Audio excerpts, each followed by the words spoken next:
வணக்கம் நண்பா, நான் உங்கள் ஜிஎஸ் நவீன். மீண்டும் உங்களை சந்திப்பதில் மகிழ்ச்சி. இன்னைக்கு டிவிக்கு தமிழகம் முழுவதும் சாதிவாரி கணக்கெடுப்பு நடத்தணும்னு சொல்லி ஒரு ஆர்ப்பாட்டம் நடத்தியிருக்கிறாங்க.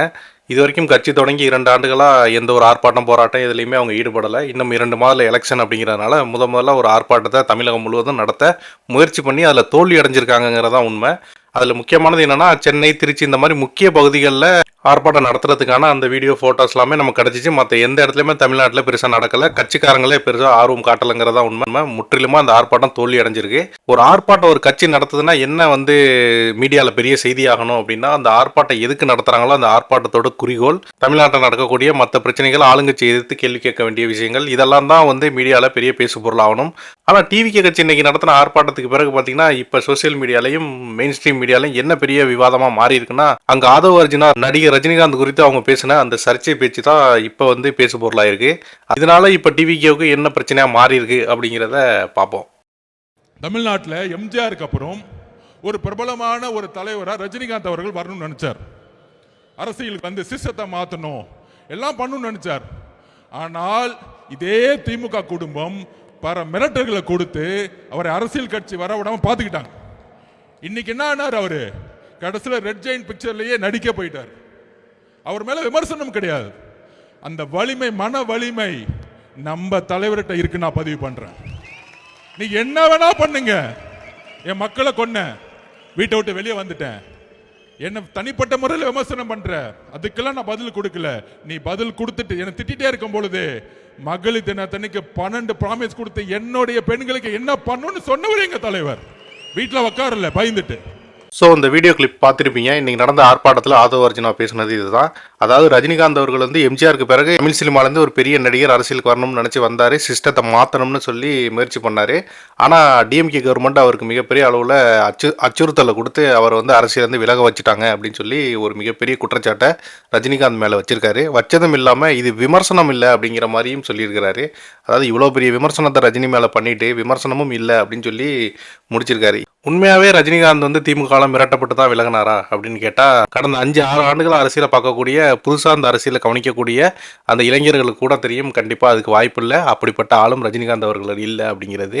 2017 ரஜினிகாந்த் அவர்கள் நான் கட்சி தொடங்குறேன்னு அறிவிக்கிறாப்புல. 2020 டிசம்பரில் இல்லை, நான் கட்சி தொடங்குறேன், அந்த என்னுடைய விருப்பத்தை கைவிடுறேன், என்னுடைய ரசிகர்கள் வழக்கம் போல் அரசியல் கட்சியாக இல்லாமல் மக்கள் மன்றமாக அது செயல்படும்னு சொல்லி அந்த கட்சி தொடங்குற திட்டத்தை கைவிடுறாப்புல.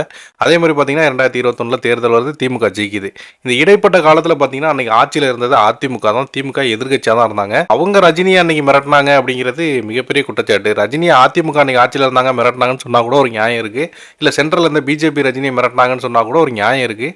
கொஞ்சம் கூட லாஜிக்கே இல்லாமல் எதிர்கட்சியாக இருந்த திமுக மிரட்டினுச்சு, அதுக்கு ரஜினி பயந்துட்டாரு அப்படிங்கிறதுல 1% கூட லாஜிக்கே கிடையாது. தமிழ் சினிமாவில் இண்டஸ்ட்ரியில் இன்னைக்கு இருக்கிற ஒரு சீனியர் ஆக்டர்னா ரஜினிகாந்த் அவர்கள் தான். ஸோ அந்த அளவுக்கு ஒரு எக்ஸ்பீரியன்ஸான ஆக்டர். அவர் பார்க்காத அரசியல் தலைவர்களே கிடையாது. எம்ஜிஆர்லேருந்து கருணாநிதியிலேருந்து ஜெயலலிதாலேருந்து எடப்பாடி பழனிசாமிலேருந்து பன்னீர்செல்வத்துலேருந்து இன்றைக்கி இருக்கிற எம்கே ஸ்டாலின் வரைக்கும் அவர் பார்க்காத முதலமைச்சர்களே கிடையாது. அவர் எல்லா காலகட்டத்திலையுமே அன்னைக்கு பீக்கில் இருந்த முதலமைச்சர்களோட நேரடியாக அவர் எதிர்த்து நின்று பிரச்சனை பண்ணி ஒட்டுமொத்த அரசியலும் பற்றி எரியிற மாதிரி சம்பவங்கள்லாம் இங்கே நிறையாவே நடந்திருக்கு. ஏன்னா 1995 ஜெயலலிதாவோட அவருக்கு நடந்த சண்டையெல்லாம் அரசியலில் வேறு எந்த நடிகரும் அன்னைக்கு பீக்கில் இருக்கிற ஒரு அரசியல்வாதியோட இந்த அளவுக்கு மோதுவாங்களா, இவ்வளோ மோத தைரியம் இருக்கான்னு சொல்லி எல்லாருமே யோசிப்பாங்க. அவ்வளோ ஒரு மிக முக்கியமான பிரச்சனைகள்லாம் அன்றைக்கி நடந்துச்சு. குறிப்பாக பாஷா படத்தோட வெற்றி விழாவில் ஆர் எம் வீரப்பன் இருந்தாங்க. அன்றைக்கி ஏடிஎம்கேல அவங்க ஒரு மிக முக்கியமான அமைச்சராக இருந்தாங்க. ஆர் எம் வீரப்பன் அவங்க தான் பாஷா படத்துடைய ப்ரொடியூசர். ஸோ அந்த ஆர் எம் வீரப்பனை மேடையில் வச்சுக்கிட்டே பயங்கரமாக ஜெயலலிதா ஆட்சியை குறை சொன்னார் ரஜினி.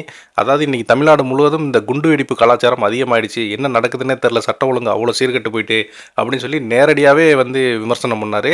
அன்றைக்கெலாம் பார்த்தீங்கன்னா ஜெயலலிதான்னு வாயை திறந்து பேசவே பயந்தாங்க அரசியல் கட்சிகள்லாம். அந்த அளவுக்கு அவங்க ஜெயலலிதா அவர்கள் ஒரு இந்த அரசியலில் பொலிட்டிக்கலில் ஒரு பீக்னு சொல்லுவாங்களா, அந்த இடத்துல இருந்தாங்க. அவ்வளோ பெரிய உச்சத்தில் மெஜாரிட்டியாக ஜெயிச்சு ஆட்சியில் இருந்தாங்க. அப்படி இருக்கும்போது ஜெயலலிதாவை நேரடியாக எதிர்த்தார் ரஜினி அவர்கள். அன்னைக்கு ரஜினி அவர்களை பழிவாங்க முடியல, ரஜினி அவர்களுக்கு மிகப்பெரிய ரசிகர் கூட்டம் இருக்குது, அவரை நேரடியாக நம்மளால சீன முடியாதுன்னு சொல்லிட்டு ஜெயலலிதா அவர்கள் எப்படி உங்கள் மேடையில் ரஜினி என்னை பற்றி இப்படி பேசலாம், என்னுடைய ஆட்சி இப்படி குறை சொல்லலாம்னு சொல்லி ஆர் எம் வீரப்பனுடைய பதவி, அதாவது அந்த அமைச்சர் பதவியே பிடுங்கினாங்க. ஸோ அந்தளவுக்கு அரசியல் ஒரு பரபரப்பு ஏற்பட்டுச்சு 95. 96 எனக்கு இவ்வளோ பிரச்சனை கொடுக்குறியா, உன்னோட ஆட்சியை காலி பண்ணுறேன் அப்படின்னு சொல்லிட்டு இன்னொரு வாட்டி ஜெயலலிதா ஆட்சிக்கு வந்தாங்கன்னா தமிழ்நாட்டை அந்த ஆண்டவனாலையும் காப்பாற்ற முடியாதுன்னு சொல்லி நேரடியாக ப்ரெஸ் மீட் கொடுத்தாரு.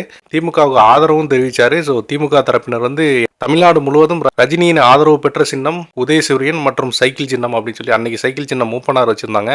ஸோ இதை வந்து தமிழ்நாடு முழுவதும் திமுகவினர் ஓட்டினாங்க. ரஜினி ரசிகர்கள் களத்தில் இறங்கி பயங்கரமாக 96 வேலை பார்த்தாங்க. திமுக அன்னைக்கு ஆட்சியை பிடிச்சிச்சு. அதன் பிறகு பார்த்தீங்கன்னா கருணாநிதி அவர்கள் ஆட்சியில் கூட பார்த்தீங்கன்னா இந்த விழாக்களுக்கு வந்து எங்களை வற்புறுத்தி கூப்பிடுறாங்கன்னு சொல்லி அஜித் அவர்கள் மேடையிலே பேசுவார். அஜித் மேடையில் அப்படி பேசணுன்னா ஒட்டுமொத்தமாக அங்கே உட்கார்ந்து கீழே உட்கார்ந்த எல்லா நடிகர்களும் பதறி போயிடுவாங்க. என்ன கருணாநிதி சிஎம் வச்சுக்கிட்டு இவர் அஜித் இப்படி அஜித் பேசிட்டாரு, இது எங்கே போய் முடிய போதுன்னு சொல்லி எல்லாம் பதறி போய் உட்காந்துருக்காங்க. அஜித் பக்கத்தில் விஜய் சூர்யா நிற்கிறாங்க. அவங்களும் திகச்சு போய் நிற்கிறாங்க. ஏன்னா அதுக்கும் ஒரு 2 நிமிஷத்துக்கு மட்டும் தான் விஜய் வந்து கலைஞர் அவர்களுக்கு சிலை வைக்கணும் அப்படின்னு சொல்லி கலைஞரை பாராட்டி பேசியிருப்பாரு. அடுத்த ஒரு 2 நிமிஷத்தில் அஜித் அவர்கள் ஐயா உங்கள் ஆட்சியில் எங்களெல்லாம் வந்து விழாக்களுக்கு வந்து உங்களை பாராட்ட சொல்லி வற்புறுத்துறாங்க, எனக்கு வர பிடிக்கலங்கிறத ஓப்பனாக அஜித் மேடையில் அடிச்சிட்டாப்ல. இப்படி எல்லா நடிகரும் அங்கே கூஜா தூக்கிட்டு இருக்கும்போது கருணாநிதி அவர்களுக்கு அங்கே வந்து அஜித் அவர்கள் இப்படி பேசுனது மிகப்பெரிய பரபரப்பு ஏற்படுத்துச்சு. அதே இடத்துல அஜித் பேசுனது சரிதான் சொல்லி எழுந்திருச்சு நின்று கைத்தட்டி அஜித்துக்கு அங்கேயே சப்போர்ட் பண்ண ஒரு நடிகர்னு பார்த்தீங்கன்னா ரஜினிகாந்த் அவர்கள் தான். அது வந்து பக்கத்தில் உட்காந்துருக்கு கமலே வந்து திகச்சு போய் பார்ப்பாரு, என்னது இது ரஜினி வந்து அஜித்துக்கு சப்போர்ட் பண்ணுறாப்புல அப்படின்னு.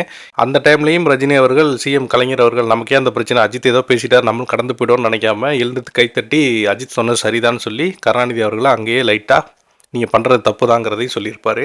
இப்போ நான் சொன்னதெல்லாம் வெறும் சாம்பிள் மட்டும் தான். இது மாதிரி இன்னும் ஒரு 100 செய்திகள் வந்து ரஜினியும் இங்கே நடந்த அரசியல்வாதிகளுக்கும் ரஜினிக்கு நடந்த இந்த பாபா பட டைமில் பாமகவுக்கும் ரஜினிக்கு நடந்த பிரச்சனை, இந்த காவேரி இஷ்யூ, இது மாதிரி சொன்னோம்னா ஒரு 100 விஷயம் சொல்லலாம். ஸோ அந்தளவுக்கு இங்கே இருக்கிற ஆளுங்கட்சியையும் இங்கே இருக்கிற அதிகாரத்தையும் நேரடியாக எதிர்த்த ஒரு நடிகர் ரஜினி அவர்கள்.